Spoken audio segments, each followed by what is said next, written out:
Pues en esta ocasión nosotros vamos a abordar este punto número 3 que hace referencia a los documentos del magisterio de la Iglesia. Es decir, cuáles, por así decirlo, las referencias que aparecen ya dentro del papel magisterial de la Iglesia a través precisamente de los documentos que se hayan elaborado. Lo primero que comentamos es que resulta curioso el hecho de que en la Iglesia antigua no haya ningún pronunciamiento doctrinal sobre la inmortalidad del alma. No aparece ninguna referencia explícita a la cuestión de la inmortalidad del alma. Y en realidad no hubo motivo para ello, porque a partir de la raíz judía de lo cristiano, resultaba indudablemente cierto que los muertos no se disuelven en la nada, sino que aguardan la resurrección de un modo proporcional a la existencia que llevaron. O sea, el hecho de que una persona falleciera no significaba que desaparecía o se disolvía en la nada, sino que más bien estaba aguardando la resurrección de un modo, como comentamos aquí, de un modo proporcional a la existencia que había llevado. Esa era, digamos, como la base sustancial. Aunque cabe mencionar que al menos en Oriente, aunque no es el caso de Occidente, pero sí en Oriente, sí hubo un cierto cambio de parecer a partir tanto de Clemente como de Orígenes, ambos, como sabemos, del territorio de Alejandría.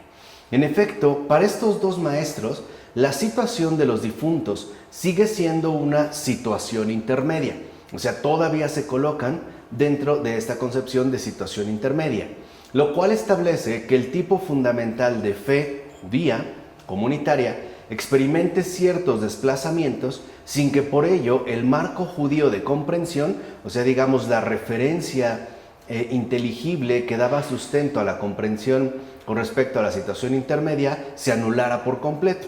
O sea, claro, había algunos desplazamientos, algunas ciertas modificaciones, pero no por ello este marco judío de comprensión, del cual de hecho se partía, se anulara. Pero en Occidente no se dio una situación semejante. En Occidente realmente no ocurrieron este tipo de desplazamientos.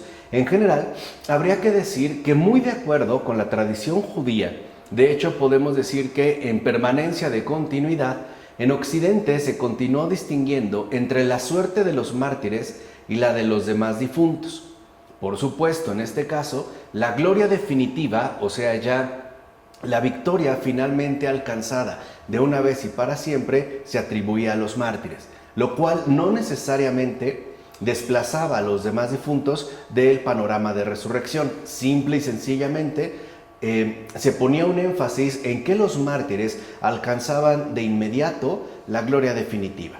Ahora, en este caso, el pensamiento de los grandes teólogos en Occidente va a comenzar poco a poco a transformar la idea del Hades, partiendo de las relaciones globales existentes entre cristología y antropología, que sí es una situación, digamos, muy característica de Occidente. Esta transformación paulatina que se va realizando con respecto a esas relaciones globales que se dan entre la cristología y la antropología, atribuidas precisamente al tema que ahora nos ocupa.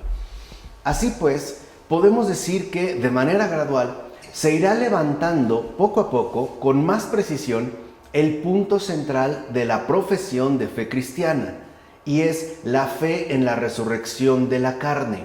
Nótese, dicho sea de paso, que ya no se hace mención a la resurrección de los muertos, sino que ahora se establece una precisión mucho más nítida con respecto a la profesión de fe al hablar en efecto de la resurrección de la carne.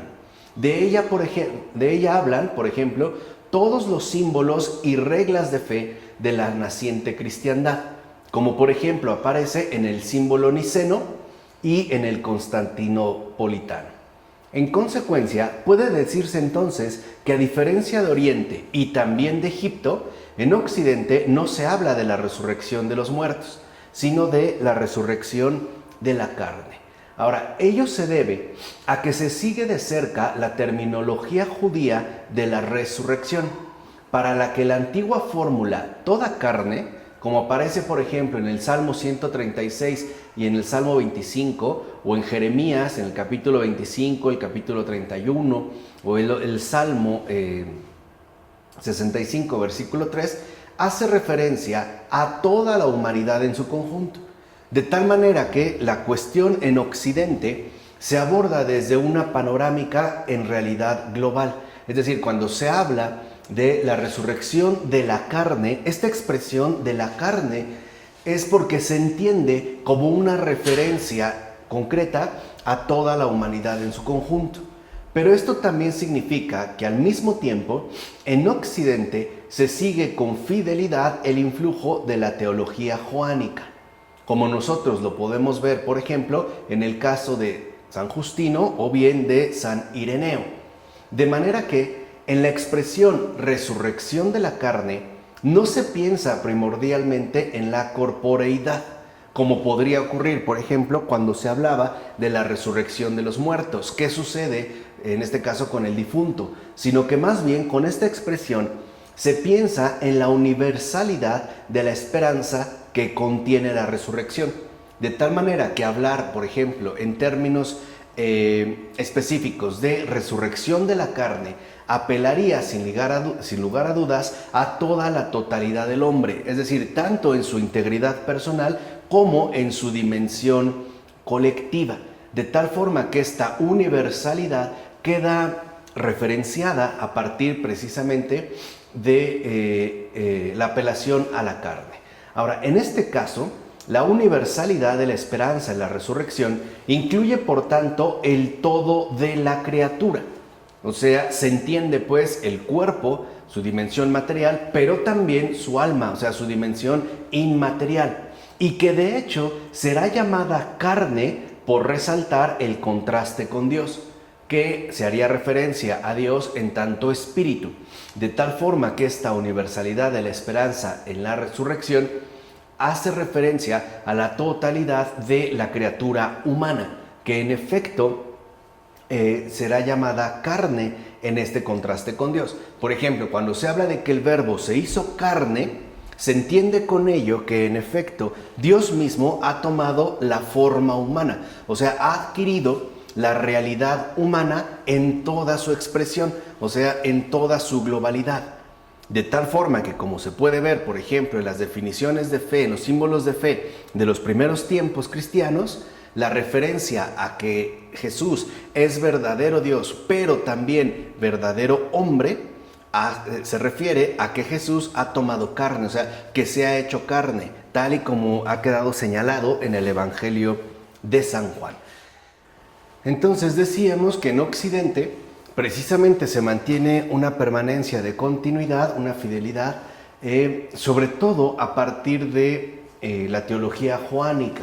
O sea que podemos decir que se piensa en Occidente de igual manera en la corporeidad, cosa que no desaparece, no se omite, o sea, la carne no hace referencia a ningún tipo de abstracción o generalización, pero eso sí, interpretándola, esto es, comprendiéndola a partir de la carne vivificadora del Señor, que es justo de la que habló precisamente Juan.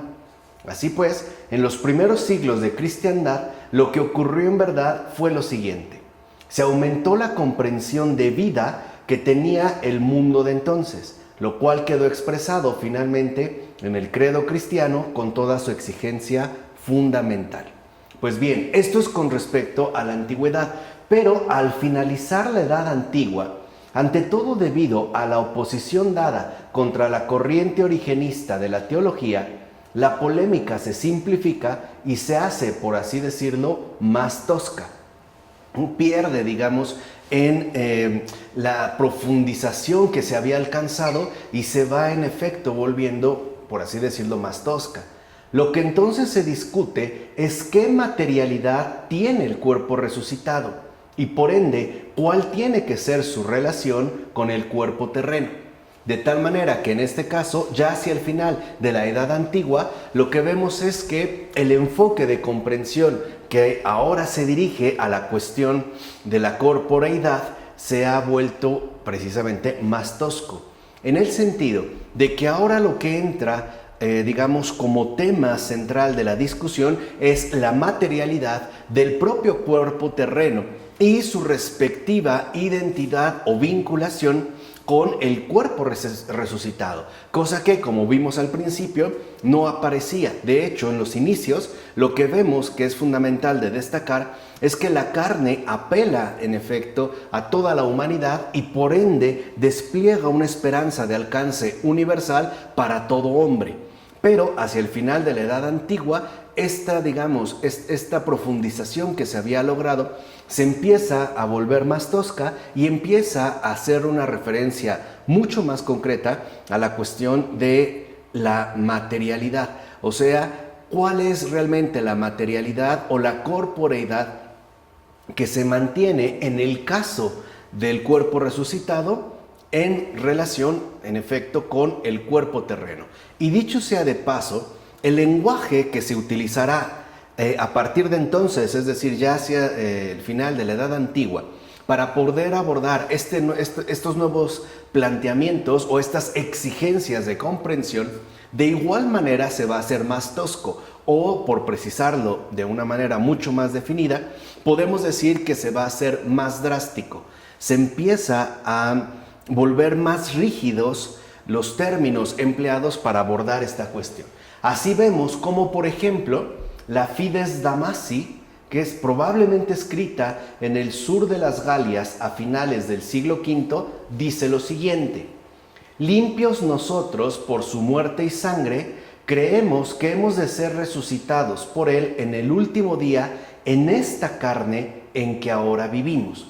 Entonces ya vemos cómo ahora la carne ya parece haber perdido, o por lo menos parece haberse debilitado demasiado con respecto a esa globalidad que en principio poseía.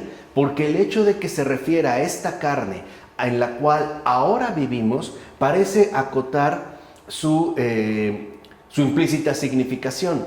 Por su parte, el Concilio de Toledo del año 675 se va a expresar en estos términos. Dice ahí: por este ejemplo de nuestra cabeza, confesamos que se da la verdadera resurrección de la carne de todos los muertos, y no creemos, como algunos delirán, que hemos de resucitar en carne aérea o en otra cualquiera, sino en esta que vivimos, subsistimos y nos movemos. Entonces vemos como si más o menos se puede considerar que la Fides Damasi fue escrita hacia finales del siglo V, pero en el Concilio de Toledo se elabora esta definición en el siglo VII.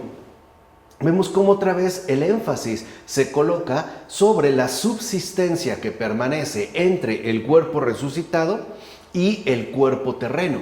O sea, algunos empezaban a sostener que se trataba de una carne no material, y por eso se hace referencia a la resucitación en una especie de carne aérea o bien en cualquier otra, sino que más bien resucitaremos, de acuerdo con lo que se menciona en este concilio, en este cuerpo, habría que entenderlo así, en el que ahora vivimos, subsistimos y nos movemos. De tal forma que la problemática aquí se ha desplazado. O sea, ahora habría que entender si el cuerpo en el cual nosotros vivimos, subsistimos y nos movemos es exactamente el mismo que será resucitado en el último día. Y de ser así, ¿bajo qué tipo de condiciones? Ahora dijimos que la discusión se volvía más burda porque entonces irán apareciendo gradualmente, por ejemplo, cuestionamientos como los siguientes. Bueno, voy a resucitar en este cuerpo tal y como en el que ahora vivo, pero ¿bajo qué aspecto o bajo qué edad? ¿Y qué pasa si tengo algún defecto o debido a una enfermedad o accidente se me ha amputado, por ejemplo, alguna pierna o bien alguna mano? ¿O qué sucede si yo nací deforme? ¿Será el mismo cuerpo entonces, tal y como ahora yo lo vivo, tal y como ahora yo lo experimento, el mismo que sea resucitado en el último día? Ahora bien, de las Galias del siglo V vienen los llamados Statua Ecclesiae Antiqua, donde el examen de fe antes de la ordenación episcopal se pregunta al ordenado si cree en la resurrección de la carne en la cual ahora vivimos y no de ninguna otra. Entonces aquí ya vemos una acotación mucho más tajante, ¿no? Digamos que para que el que va a ser ordenado obispo manifieste su ortodoxia, se le conmina a que en efecto se apegue a la resurrección de la carne, entendiendo por carne en la cual ahora vivimos, o sea, a nuestra propia corporeidad, sin hacer referencia a ningún otro tipo de materialidad. Este texto, por ejemplo, es el que invocó el Papa León IX en el año 1053, cuando el patriarca antioqueno Pedro le preguntó por su profesión de fe. De hecho, este nuevo Papa respondió: creo en la verdadera resurrección de la misma carne que ahora llevo y en la vida eterna. Aquí vemos pues ya la puntualización de una manera muchísimo más enfatizada, ¿no? Ya se habla de la misma carne que ahora llevamos. Es decir, parece que ahora la insistencia se coloca sobre la materialidad específica de nuestra humana corporeidad. Ahora, esta tradición doctrinal vuelve a aparecer cuando el Lateranense del año 1215 dice contra los cátaros: todos los cuales resucitarán con sus propios cuerpos que ahora llevan. O sea, se vuelve otra vez a insistir en la resurrección de los cuerpos. Fíjense, ya este sentido de carne, al parecer, se ha perdido. Ahora se pone, digamos, como el punto de mira en la resurrección del cuerpo, que ahora se conoce, que ahora se experimenta y que además nosotros en efecto entendemos en términos de materialidad. Ahora, no olvidemos que el catarismo afirmaba una dualidad creadora, Dios y Satanás, y predicaba por tanto la salvación mediante el ascetismo y el estricto rechazo del mundo material, que de hecho era percibido por los cátaros como obra demoníaca. Quizá esto nos puede hacer un poco más comprensible el porqué de la radicalidad asumida, por ejemplo, ya en esta afirmación del año 1215, puesto que bajo este contexto se comprende que los cátaros, al rechazar el mundo material por considerarlo obra demoníaca y en general todo lo que tenga que ver con la materia, pues el cuerpo no va a escapar a ese tipo de consideraciones, lo cual en efecto apelaba a renegar de nuestro cuerpo material terreno que ahora experimentamos y por ende romper, digamos, la globalidad que exige la comprensión cristiana de la resurrección. Ahora, claro, bajo este contexto pudiera ser un poco más comprensible, pero no por ello habría que mencionar esa pérdida de significación que aquí ya es mucho más patente. Es decir, el hecho de que ya no se haga una referencia concreta a la carne en esa amplitud de significado que había adquirido en los primeros tiempos y más bien se ponga ahora un énfasis muy particular en la cuestión del cuerpo y por ende en la cuestión de la corporeidad.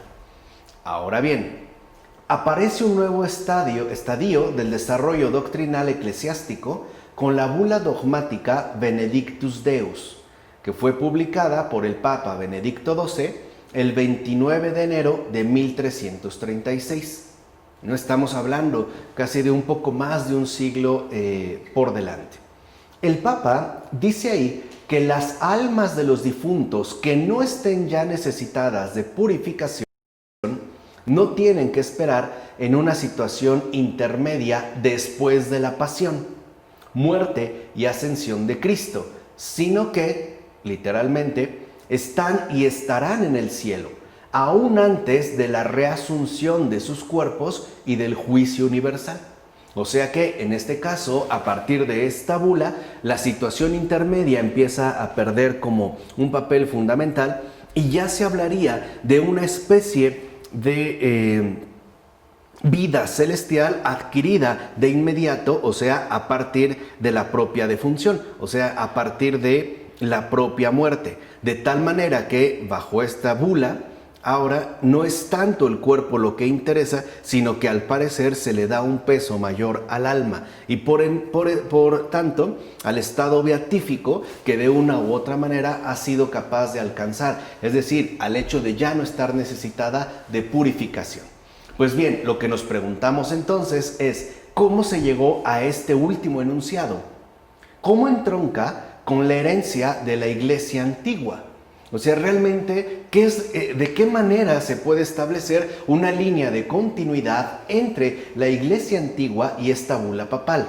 Ahora, por lo que se refiere a los condicionamientos externos que llevaron a la bula papal, hay que tener en cuenta que la Universidad de París, que en aquel entonces era el magisterio en la Iglesia, o sea, de la Universidad de París es donde se encuentran los teólogos, o sea, los maestros, y por tanto, digamos, de ahí parten todos los pronunciamientos doctrinales que serán remitidos a la Iglesia. Formuló algo muy parecido en el año 1241. O sea, quiere decir que en este tiempo, en el siglo XIII, la Universidad de París es como el verdadero centro magisterial a partir del cual se establecen todos los lineamientos doctrinales y, por supuesto, intelectuales que hacen referencia a la propia Iglesia. Ahora, también el Papa Juan XXII, cuyo papado fue del año 1316 a 1334, había utilizado al principio tal tipo de fórmulas sin reparo alguno. Y hay que entenderlo también por la autoridad doctrinal, es decir, magisterial, que poseía la Universidad de París. Pero después le parecieron dudosas como consecuencia de un estudio más profundo de los padres. Y aquí hay una luz muy fundamental.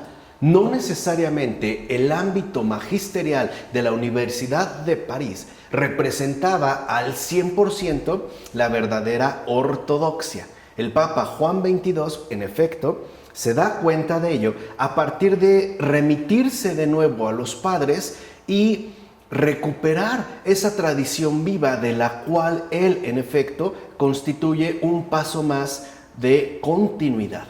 De tal forma que en el caso de la Universidad de París, si bien es cierto que hubo cabezas brillantes, teólogos, maestros de gran altura y bueno, de una gran aportación y riqueza intelectual, no por ello habría que decir que en efecto se mantenía en una estrecha concordancia de continuidad con respecto a los propios planteamientos que se establecieran en la Iglesia antigua. De hecho, para Juan XXII, lo importante fue el reencuentro con los padres de la Iglesia que le permitió tomar más bien en reconsideración aquellas aseveraciones o afirmaciones que había hecho inicialmente sin ningún tipo de reparo. Y podemos decir que es justo ahí en los padres donde va a encontrar Juan XXII la doctrina del cielo que se aguardaba, la cual, como vimos, domina de hecho toda la patrística y seguirá presente incluso de modo efectivo en Bernardo de Claraval, o sea, hacia el siglo XI, finales ya del siglo XI y del siglo XII. O sea, es decir, hasta el siglo XII, sin llegar al siglo XIII, todavía se mantiene la presencia fundamental de la patrística, aunque, como vimos, hay algunas excepciones que parecen dirigirse hacia otro rumbo. Ahora, este reconocimiento dio pie al Papa para exponer, sobre todo en una serie de sermones, su nuevo pensamiento sobre una fase intermedia estrictamente cristológica con respecto a la suerte de los difuntos. Lo que ahí se establece es que solo con el juicio universal y la resurrección es como se acaba esta situación intermedia, dando paso entonces a la relación definitiva con la Trinidad. Entonces aquí vemos cómo se mantiene la cuestión de la fase intermedia, pero digamos bajo un enfoque estrictamente cristológico, ya que esta situación intermedia es igual para todos, se mantiene para todos los difuntos y solo termina hasta el momento del juicio universal y por ende de la resurrección, o sea, hasta la segunda venida, la venida definitiva de Cristo, lo cual no solo establecería la resurrección, sino que en realidad tendría un efecto mucho más profundo, que sería ya el encuentro cara a cara, el ingresar a la relación, a la comunión definitiva con Dios, es decir, con la Trinidad. Ahora, en este caso, hasta el día del juicio, los santos se encuentran bajo el altar. como se menciona en Apocalipsis capítulo 6, versículos 9 y siguientes. O sea, bajo el amparo y el consuelo que supone la humanidad de Cristo. De tal forma que ahora sí vemos, el Papa Juan XXII reubica la cuestión a la luz de Cristo.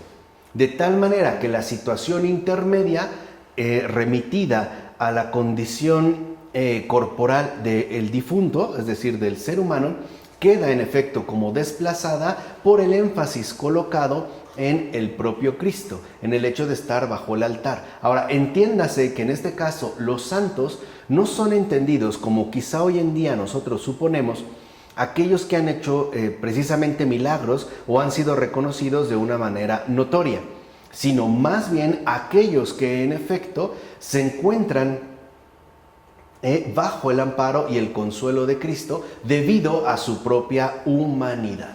Ahora, solamente después del juicio saldrían de la envoltura de su humanidad para colocarse ya no bajo el altar, sino sobre el altar, es decir, en la inmediata visión de Dios.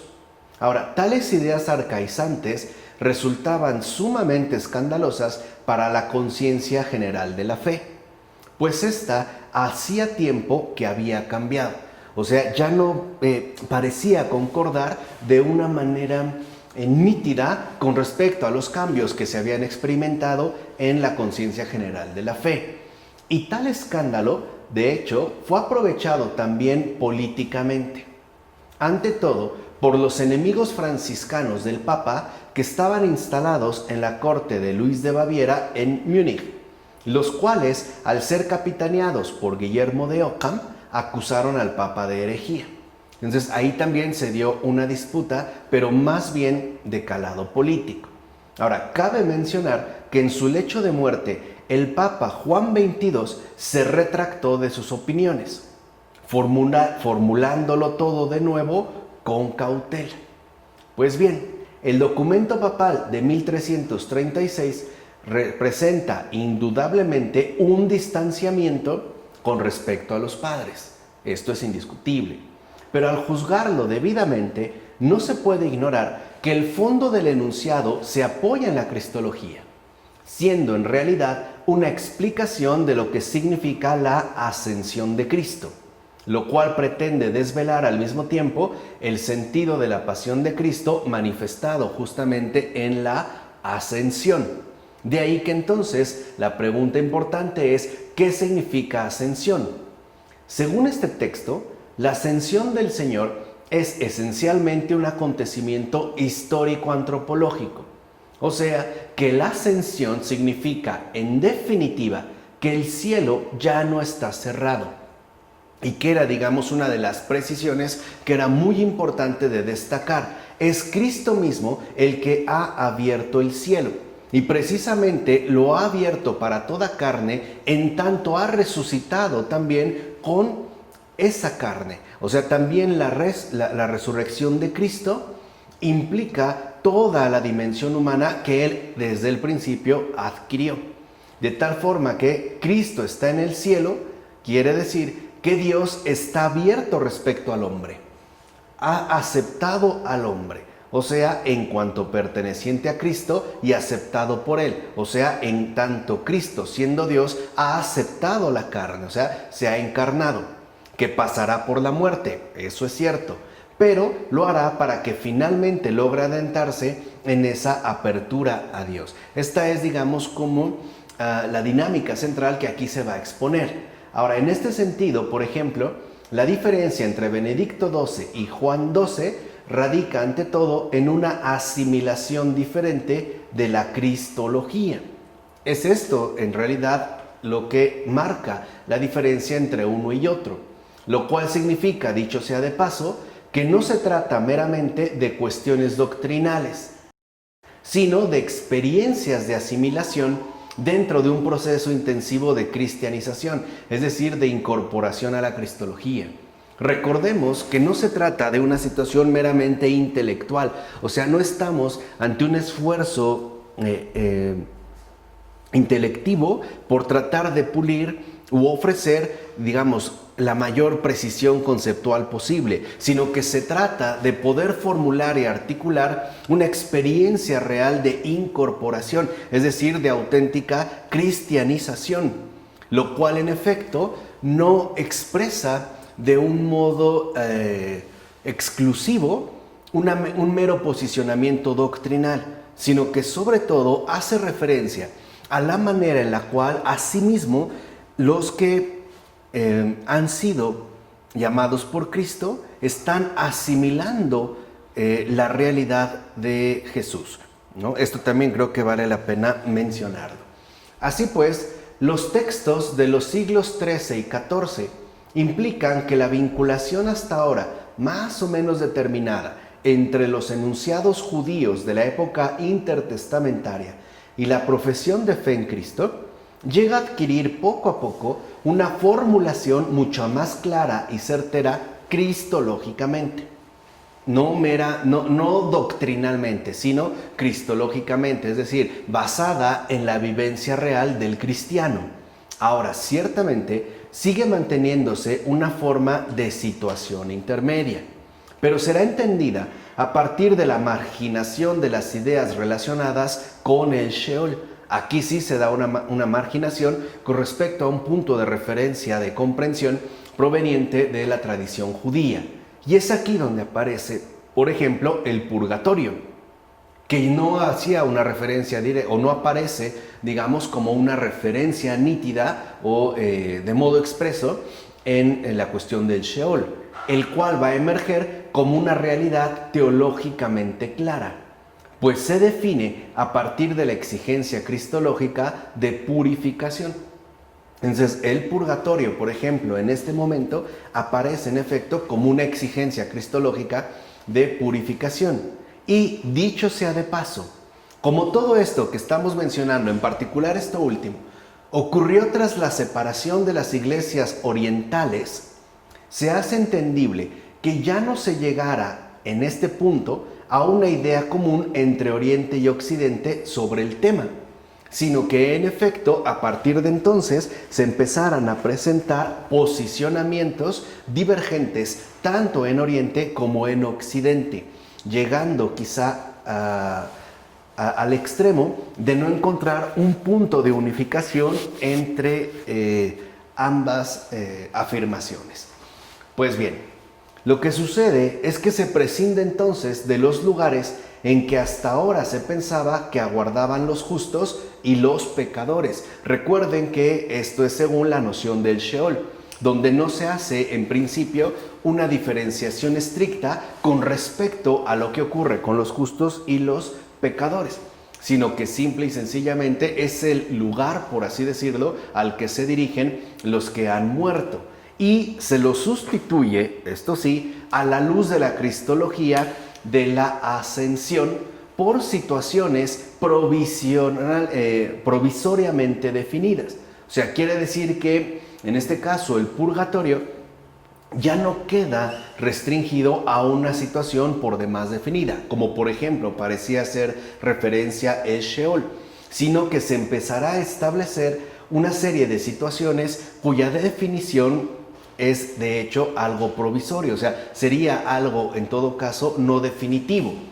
Entonces se empezará ya aquí sí a hacer referencia, por ejemplo, al purgatorio en tanto transitoriedad de purificación.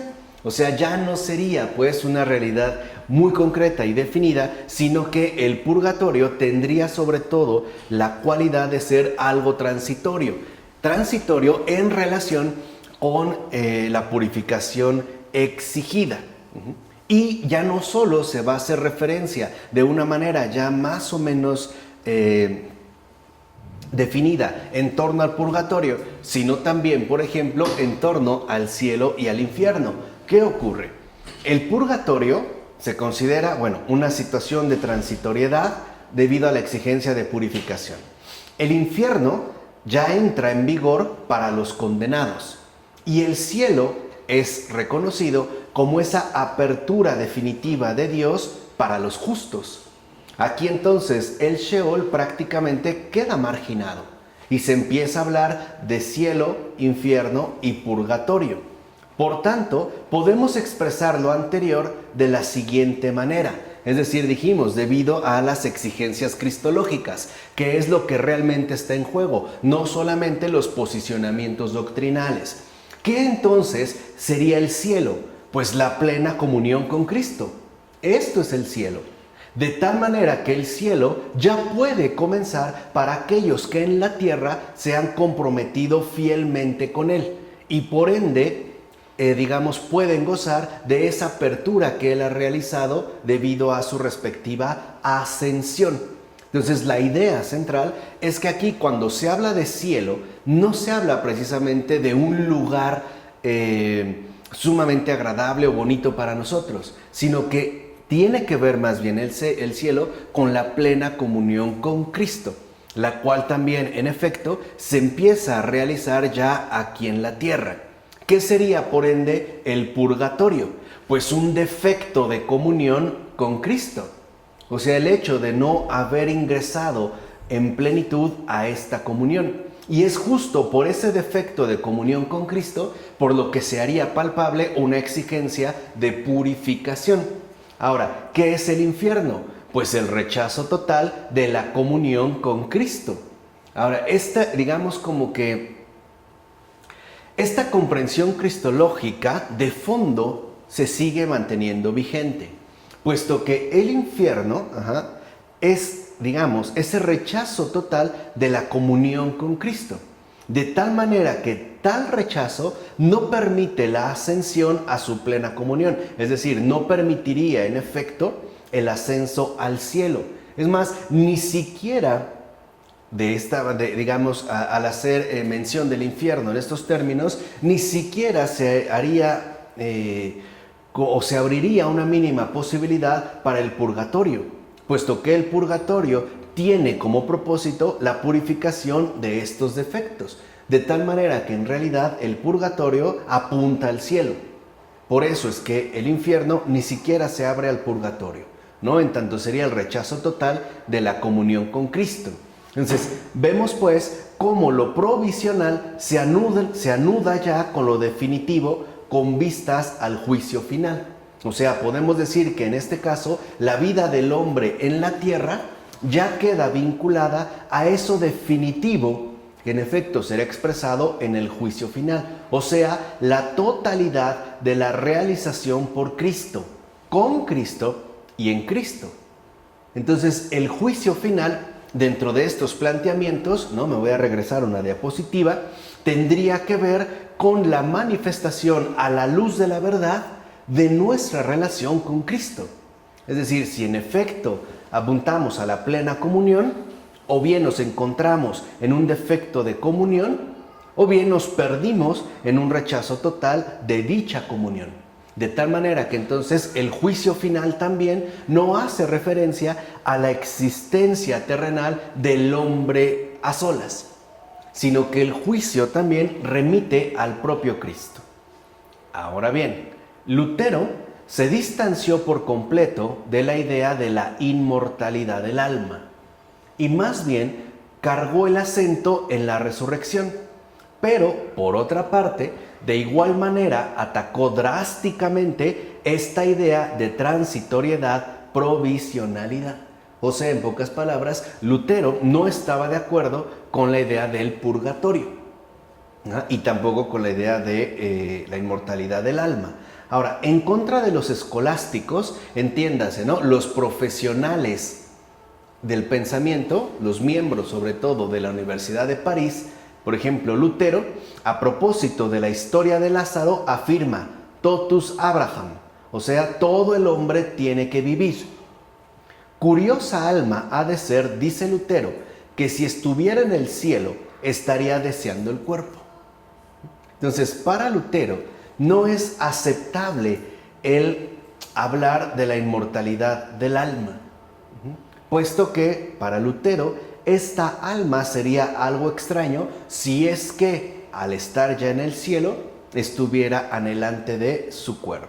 Ahora, por el contrario, el documento del medievo mantiene la idea de la situación intermedia en cuanto distingue entre la definitividad personal y la definitividad cósmico-histórica de la cristología, es decir, del destino humano.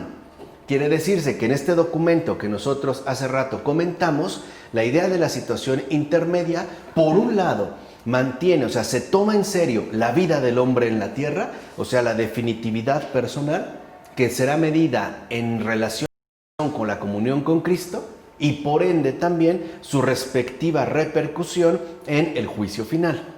O sea, en ese último día que expresaría ya la definitividad cósmico-histórica. Ahora bien, con respecto al desarrollo de la teología, habría que tener en cuenta la herencia de la antigüedad, es decir, la relación de lo griego con lo cristiano. En efecto, para juzgar la importancia real de la influencia griega sobre lo cristiano, resulta necesario detenerse a pensar cuál es, en definitiva, el pensamiento griego que estaría presente sobre la cuestión que estamos abordando, o sea, en este caso sobre el alma. En primer lugar, en lo que dijimos sobre la muerte, ya se habló de que aquí se da un cambio entre el mundo arcaico de Homero, para el que el cuerpo y persona son equivalentes, y el pensamiento de Platón, el cual a su vez se verá influenciado por la religión de los misterios órficos a través de hombres, filósofos, como Pitágoras y Empédocles. De hecho, en tal religión, o sea, la religión mistérica, o conocida como mistérica, y que apela a los misterios órficos, es decir, de Orfeo, ¿no?, es que en efecto se da la separación entre cuerpo y alma, y por ende la idea del cuerpo como cárcel del alma. O sea, no es una idea precisamente platónica, sino que en realidad es en la religión mistérica donde se establece una separación tajante entre cuerpo y alma, y por ende en una concepción peyorativa del cuerpo que llegará a ser identificado incluso como el impedimento para la auténtica liberación del alma. Es decir, la típica y tradicional definición del cuerpo como cárcel del alma. Pero esto se da en los misterios órficos, es decir, en esta religión iniciática. No estaba planteada, de hecho, como parte, pues, del pensamiento griego común. Era una idea muy limitada a este campo en particular, que de hecho tenía que ver con una situación religiosa. Ahora, en este caso, el alma sin el cuerpo es la sede del conocimiento de la verdad. Por eso el cuerpo va a ser relegado a una función, digámoslo así, netamente negativa, porque sería aquello que de hecho nos impediría acceder a tal conocimiento. Por eso es que jugará aquí un papel relevante la idea de culpa, purificación y juicio.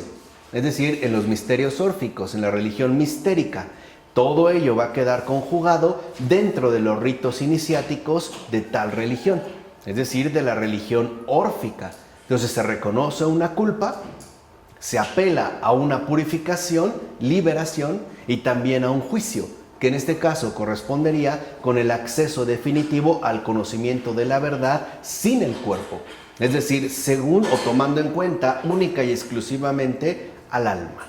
Ahora, no cabe duda de que para Platón sí fue importante esta tradición religiosa al intentar restaurar la polis griega.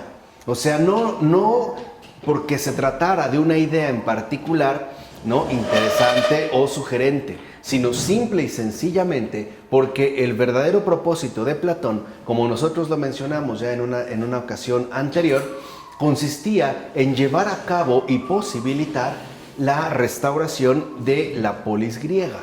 Ahora, de igual manera, es seguro que la tradición órfica continuó siendo algo más o menos esotérico, entiéndase por ello algo iniciático, por lo que no puede ser considerada algo griego en sí, ni siquiera en su origen. De hecho, hablaría más bien a posturas, como pueden ser más o menos identificables, de tipo orientalista, de tal forma que esta religión estaba reservada pues a una minoría, o sea, no era realmente como lo griego en sí, o ni siquiera representaría la postura griega en cuanto tal. Y asimismo, habría que tener en cuenta que el propio Platón cambió filosóficamente tal tradición religiosa y la va a subordinar por completo a su tema fundamental, que en efecto es la justicia. Entonces, si lo vemos en el caso del planteamiento mistérico iniciático, es decir, órfico, ¿no? La cuestión se decide en torno a un dualismo diferenciado entre alma y cuerpo, donde el cuerpo finalmente es relegado a algo irrelevante e incluso a algo nocivo, ¿no? Como parece sugerir la expresión cárcel del cuerpo.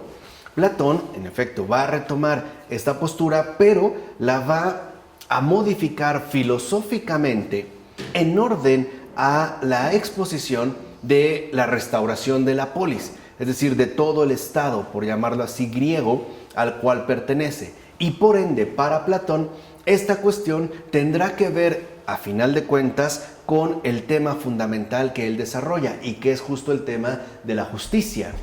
Esto se ve ante todo en la forma que fue dando a su doctrina sobre el alma.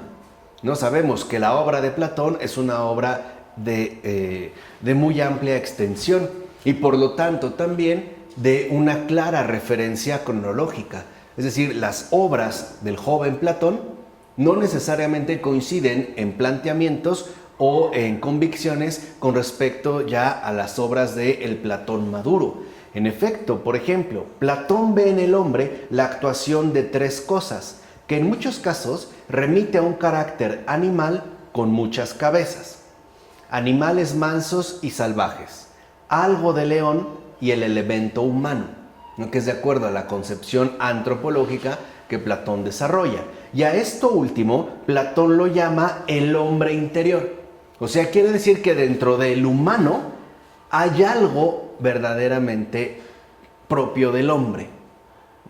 A eso propio del hombre es a lo que Platón le llama el hombre interior. Porque, recuerden lo que mencionamos, para Platón, cuando se describe el hombre, también uno encuentra animales mansos y salvajes e incluso algo de león. Pero lo fundamental es que posee un elemento humano.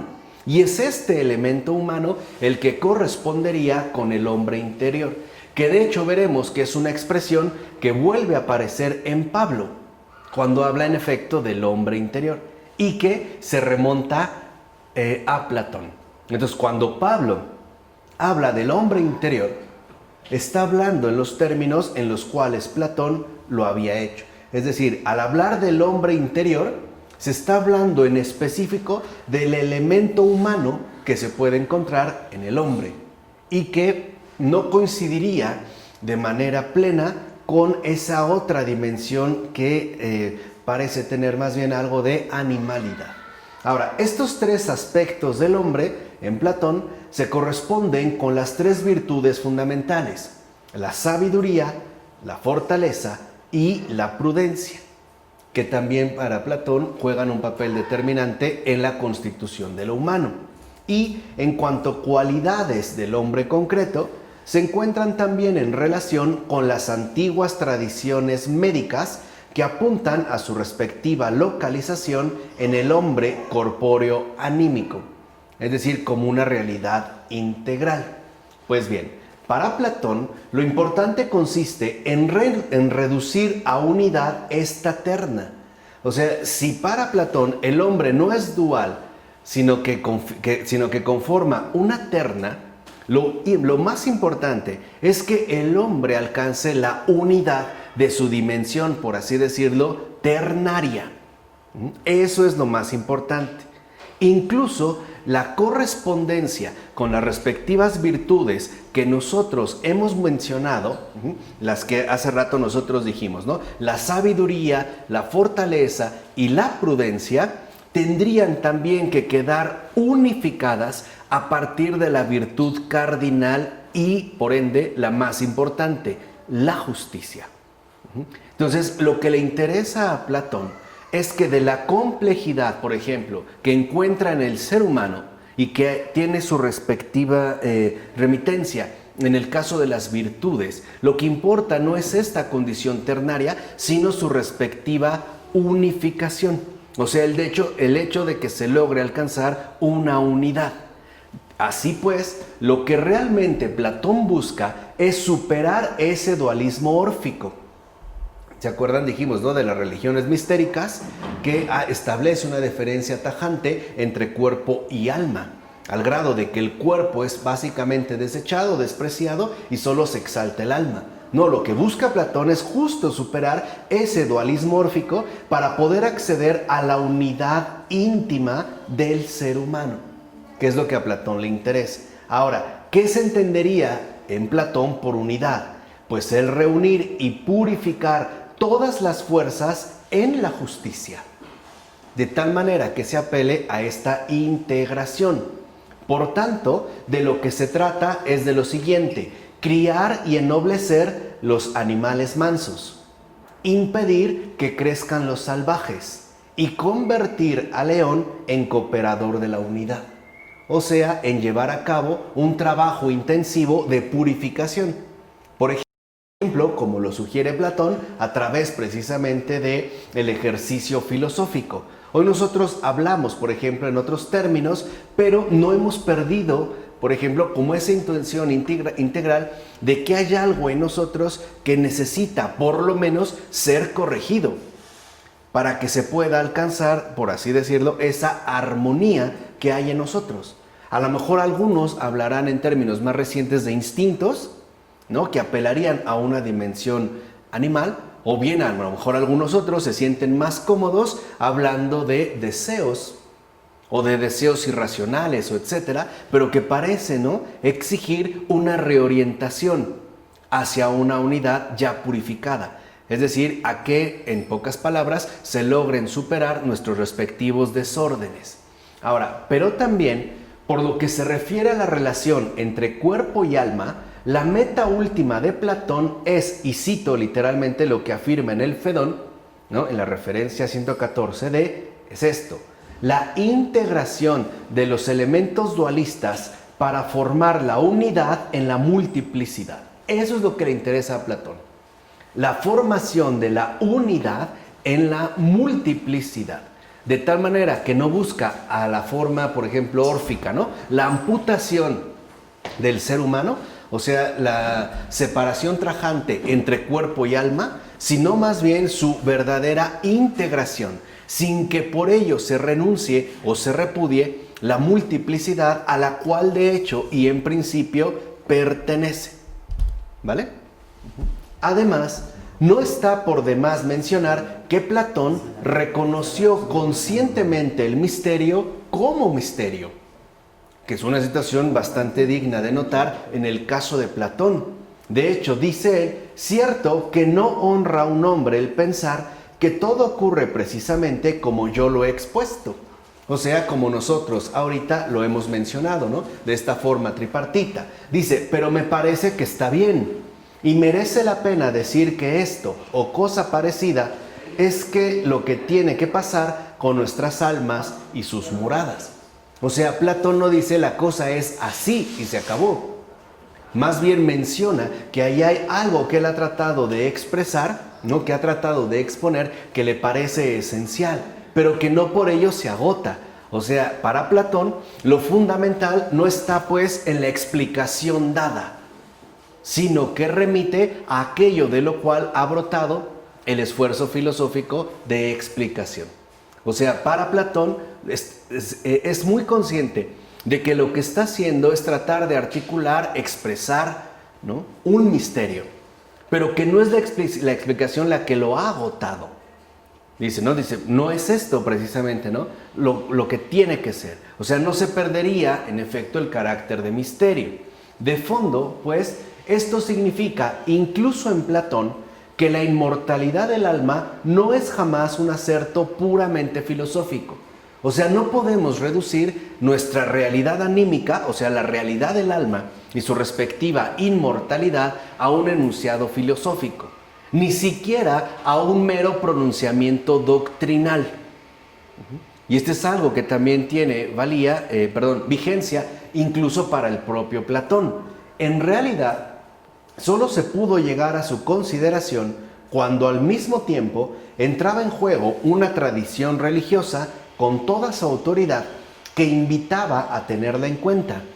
Y finalmente fue explicada en términos intelectuales, es decir, filosóficos. O sea, lo que en principio se trata más bien de una postura vinculada a una determinada tradición religiosa, en este caso, ¿no?, la religión órfica o la religión mistérica, después va a ser asumida en términos filosóficos. Es decir, debido al modo en el cual sería abordada en una exigencia intelectual. Por ende, puede decirse que Platón no desarrolló una teoría filosófica unitaria de lo que el alma es en sí misma y de su respectiva relación con el cuerpo. Porque acuérdense, para Platón hay una multiplicidad. Lo importante es que esa multiplicidad, ¿no?, alcance la unidad. Esto es lo importante. O sea, no solo ve al alma como algo separado que uno podría indagar por sí misma y después, ¿no?, tratar de establecer cuál sería la relación que habría del alma en sí misma con el cuerpo. No, más bien deja abierta una rica problemática filosófica que para nada coincide con un esquema griego fijo y absolutamente definido. No es esto lo que hace Platón. Pero sí da pautas, por ejemplo, para entender en pocas palabras la complejidad de lo humano. Eso sí, o sea, en Platón me parece claro que hay una expresión muy bien hecha, incluso podemos decir muy bien lograda, de que lo humano, a final de cuentas, es un misterio. Y de que no puede ser, digamos, como expuesto de una manera estrictamente entendible, inteligible, ¿no?, al modo como, por ejemplo, lo pretende plasmar hoy en día la postura científica, ¿no? Como si decir que un ser humano es un código genético ya lo dijera absolutamente todo, quitándole, digamos, su carácter de misterio. En Platón no sucede para nada así. O sea, no se trata, pues, de apelar únicamente a un esquema, sino, es decir, a un modo interpretativo, sino tratar de sondear en aquello que escapa a nuestras propias posibilidades, pero que no por ello nos eximiría del esfuerzo de pensarlo, incluso de pensarlo a la luz de nuestra propia potencialidad intelectual, ¿vale? En el caso de Platón, creo que esto es muy importante de mencionar. Ahora bien, en Aristóteles también se anuló la herencia mítica, ya lo vimos en el caso de Platón, pero al mismo tiempo se banaliza la imagen. Que es, o sea, digamos, en Aristóteles sigue a Platón el hecho de que también anula la herencia mítica, pero anula también con ello la riqueza de imagen que Platón había logrado. De hecho, a través de Aristóteles se introduce en la tradición, ¿no?, su definición del alma como entelequia, es decir, como esencia en el sentido de forma del cuerpo natural, que tiene vida conforme a su posibilidad, como lo escribe en él De Anima, ¿no? Aquí está la referencia en particular. Fíjense aquí y ahora lo que dice Aristóteles. El alma es entelequia, o sea, la esencia en el sentido de forma del cuerpo natural, que tiene vida conforme a su posibilidad. Entonces, para Aristóteles, pareciera que el alma, en principio, ya no es ningún misterio, ni religioso ni filosófico, sino una realidad natural que tendría que ser explicada en sus propios términos, o de acuerdo, por así decirlo, a sus propios condicionamientos. Es decir, el alma, a partir de Aristóteles, se ha convertido en principio orgánico. Esto es, en forma atada a su materia, en cuerpo. Aquí ya creo que algunos podrán ir detectando cuáles son las implicaciones. Si el alma ha quedado indisolublemente ligada al cuerpo y el alma es más bien el principio orgánico de este, ¿qué sucede cuando el cuerpo muere? Muere el alma. También muere el alma. Cosa que en Platón no ocurre, pero en Aristóteles sí. Por eso les decía, se banaliza la imagen. Entonces, en consecuencia, por ejemplo, el alma, lo mismo que el cuerpo, se vuelve transitoria, se vuelve pasajera. porque están plenamente identificadas. De hecho, cuerpo y alma hablarían simplemente de los aspectos distintos de un ser humano, pero no se trataría necesariamente de realidades aparte. Ahora, lo verdaderamente espiritual, según Aristóteles, radica en el nous, ¿no? Así como se escribe en griego, pero que no se entiende como algo individual y personal, sino como participación del hombre en un principio divino que lo supera. Entonces, aquí por lo menos en Aristóteles ya aparecen, ¿no?, dos rasgos bastante importantes. El alma ha quedado indisolublemente ligada al cuerpo. O sea, si el cuerpo muere, el alma también muere. ¿Qué queda en el hombre? ¿Cuál es, por así decirlo, ¿no?, su chispa divina, su dimensión espiritual? El nous. Pero que ese nous no es algo propio de cada uno, no es personal, no es individual, sino que más bien apela a una participación de un principio divino que nos supera. O sea, por así decirlo, es una dimensión que se nos ha prestado mientras vivimos. Pero una vez que nosotros morimos, también dijimos, ¿no?, se acaba el alma, este nous vuelve a la divinidad de la cual de hecho ha salido, ¿no?, de la cual de hecho ha brotado. Por tanto, aquí nos encontramos ante una estricta unidad no dualista de cuerpo y alma en el hombre.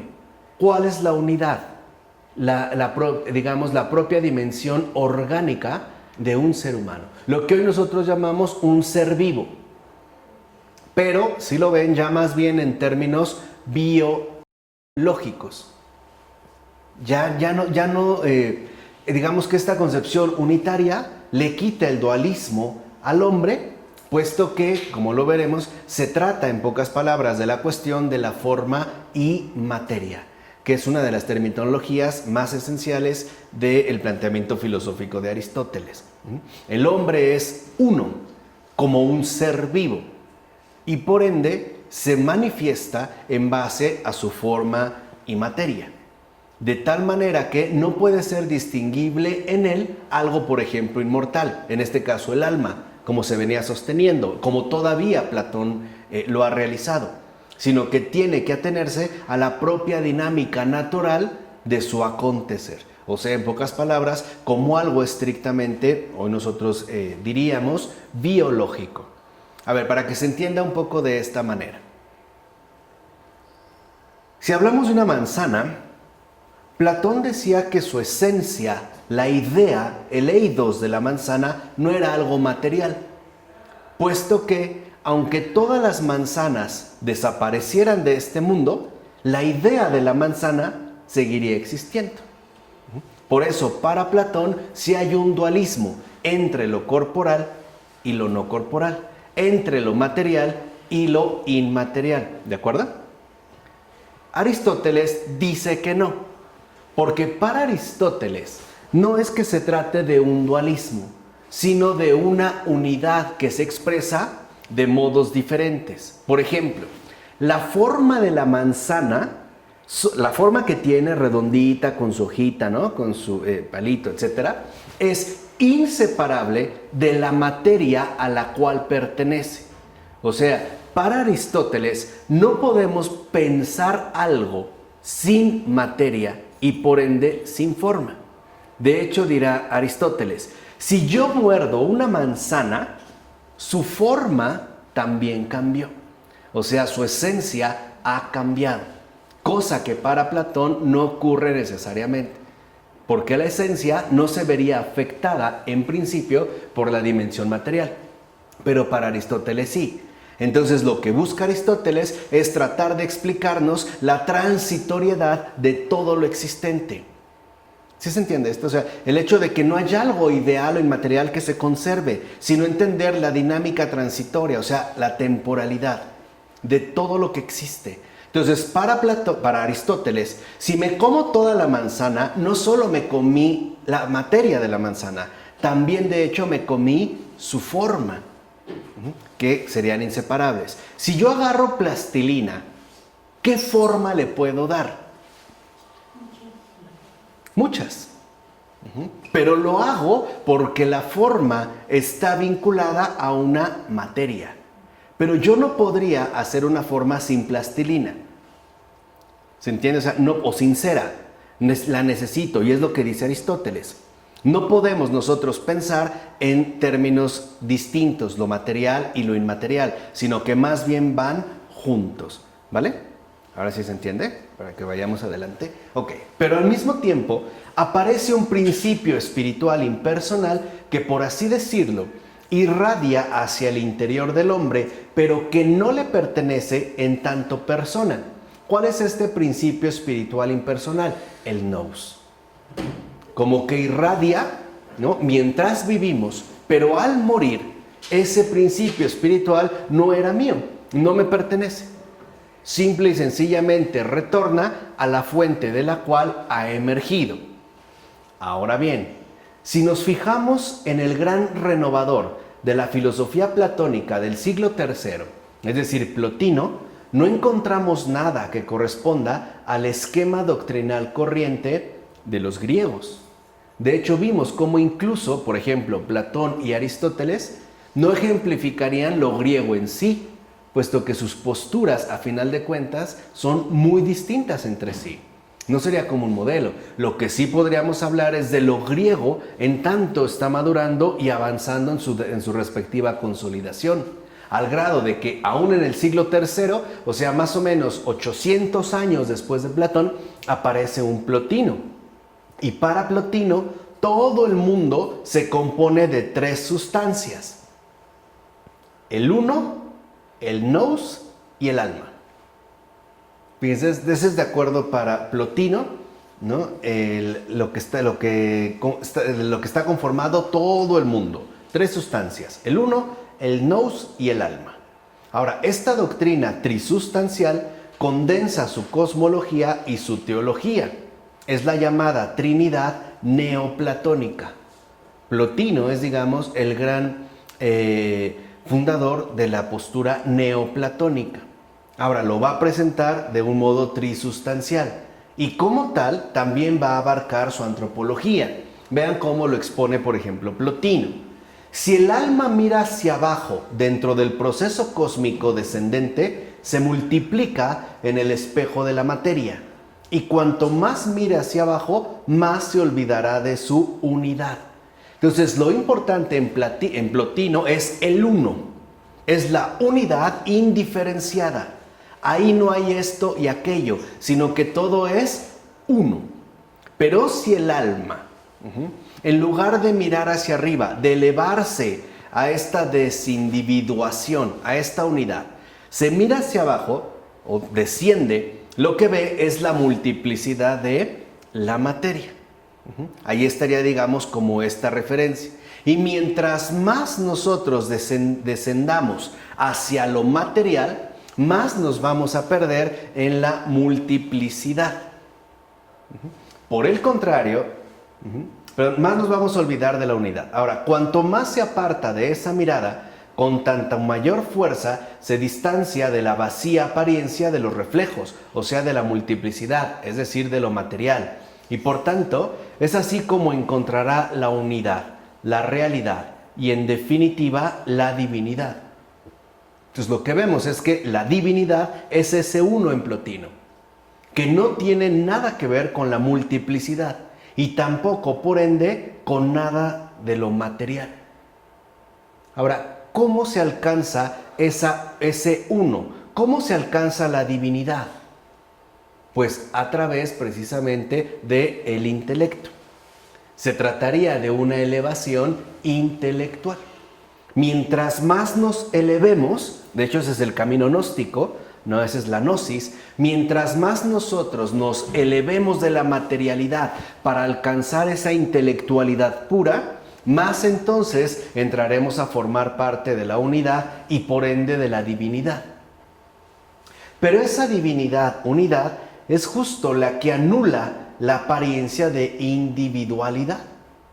O sea, ahí, en ese punto, en esa unidad, ya no hay ningún tipo de diferenciación, porque todo es uno. No hay esto o aquello. Entonces, en el caso de Plotino, la verdad es disolución de la individualidad-multiplicidad en la unidad. Es esta precisamente disolución. Por ejemplo, ¿qué es Buda? Para que vean un poco la influencia que ha tenido a partir de estas fuentes, ¿no? Más bien al revés. ¿Qué es Buda? Es un estado, no es una persona. Alcanzar el estado de Buda es alcanzar la liberación total de la individuación, de la individualidad, de la multiplicidad. Y por ende, representaría el volver a esa, ¿no?, desindividuación sustancial que de hecho correspondería con la propia divinidad.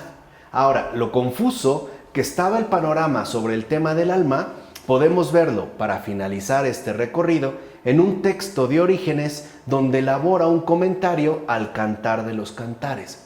Entonces vemos que tampoco había como una nitidez total acerca del alma, ni en Platón, ni en Aristóteles, ni siquiera en el siglo III en Plotino, ¿no? ¿Qué pasa en Orígenes? Orígenes dice, ¿no?, para que veamos la complejidad, se pregunta, ¿en qué consiste su sustancia? Recuerden, se está hablando del alma, ¿no? Si es corpórea o incorpórea, si es simple o se compone de 2, 3 o más, si fue hecha o no la hizo nadie, y en el primer caso, ¿cómo se hizo? Se pregunta si su sustancia se contiene en el semen corporal y si su origen se transmite con el comienzo del cuerpo, o si viene completa de fuera y se introduce en el cuerpo mientras se está formando en el seno materno. Y en este caso, si llega recién creada y solo se hace cuando el cuerpo ya está formado, o si existe desde hace tiempo y viene al cuerpo por la razón que sea. También se pregunta si una vez que se reviste con el cuerpo y cuando se despoja de él, no lo sigue buscando o sí, o bien o si lo volverá a tomar. Y si esto vuelve a ocurrir por segunda vez, se pregunta entonces si lo conserva o volverá a separarse.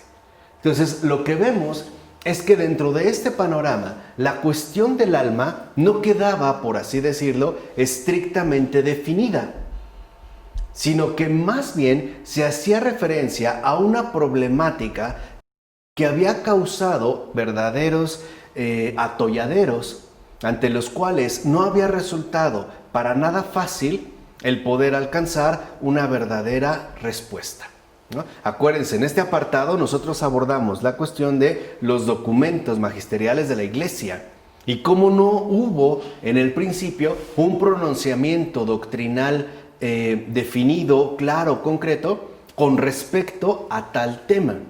Y vimos también cómo se fue dando, al menos en Occidente, un perfil claro que, si bien es cierto, ganaba en términos de explicación, perdía en términos de profundidad, hasta que más o menos en el siglo XIII la cuestión se logra, digamos, recuperar en torno básicamente a lo siguiente: la cristianización, es decir, la incorporación de la realidad misma de Cristo, o sea, la experiencia cristiana como tal, y por ende también en Occidente, cómo se desliga ya de la idea, ¿no?, inicial de Sheol judío para empezar a establecer esas realidades no definitorias ni definitivas, pero que nos aportarían un importante puente de comprensión en relación con Cristo, es decir, en la misma profundización cristológica, y donde mencionamos que será hasta el siglo XIII donde se empiece a hablar como tal de cielo, infierno y purgatorio, pero ya no con una referencia estricta a la individualidad, es decir, a la realidad de la persona. No adquiere realmente su significación, ninguno de los tres, en base a la propia realidad humana, sino que más bien se hace incomprensible en relación con Cristo. Por eso nosotros dijimos, en síntesis, que el cielo se comprendía como plena comunión con Cristo, el purgatorio como defecto de comunión con Cristo y el infierno como rechazo total de comunión con Cristo, lo cual daba el peso no necesariamente digamos, al ser humano por sí mismo, sino a su vinculación, ¿no? Con la propia realidad de Dios que ha manifestado, es decir, en Cristo, lo cual además permitía establecer un punto de continuidad entre lo que el hombre ha vivido ya desde aquí en la tierra y finalmente lo que ocurriría hasta el momento de la resurrección, lo cual en efecto empezaba a darse, ¿no?, en estos documentos magisteriales un énfasis particular, aunque a veces se había vuelto burdo porque más bien no se entendía carne como en los primeros tiempos, es decir, en su verdadera amplitud de significación, como apelación a toda la humanidad, sino más bien que parecía estarse haciendo ahora referencia a la corporalidad, es decir, al mero cuerpo en el cual ahora vivimos, existimos, nos movemos, y cuál sería su relación con el cuerpo resucitado. Y todas estas, digamos, problemáticas empezaban a adquirir un desarrollo cada vez muchísimo más complejo. De tal manera que dentro de este desarrollo también fue importante que nos preguntáramos cuál era el papel que había jugado lo griego dentro del tema que estamos tratando. Por eso es que también nosotros, a partir de, digamos, el análisis de lo griego, pudimos comprobar cómo no se puede hablar de un modelo griego único. Como por ejemplo, sí se podría hablar de un modelo cristiano único, porque la referencia es Cristo. En cambio, en el planteamiento griego, por ejemplo, en Platón, vimos cómo lo fundamental es que respeta el misterio como misterio. Aristóteles ya no. Y Plotino, por ejemplo, llegado el momento, trata, ¿no?, de reformular la cuestión a partir de una dimensión gnóstica, es decir, a partir de un planteamiento intelectualizado. Y Orígenes nos muestra, en pocas palabras, que la cuestión del alma era extremadamente problemática. Vean la cita, ¿no?, que ahorita extrajimos del comentario que elabora el Cantar de los Cantares. Cuántas cuestiones no se planteaban en torno a la cuestión del alma. Que si lo ven, por ejemplo, en el caso de la Iglesia antigua, lo importante no era el alma, lo importante era Cristo. Y a partir de Cristo, ¿qué relación se puede mantener, conservar, sostener con el alma? Por ello es que a partir de esto, la siguiente ocasión, nosotros vamos a hablar ya de ese nuevo concepto de alma que va a emerger, ¿no? Bajo estos condicionamientos que era importante entender, ahora sí abordaremos ese nuevo concepto de alma y cuya clave central, al menos para este punto, nos los va a poder ofrecer Tomás de Aquino. ¿Queda claro? Bueno, vamos a dejar hasta aquí. En nombre del Padre, del Hijo, del Espíritu Santo.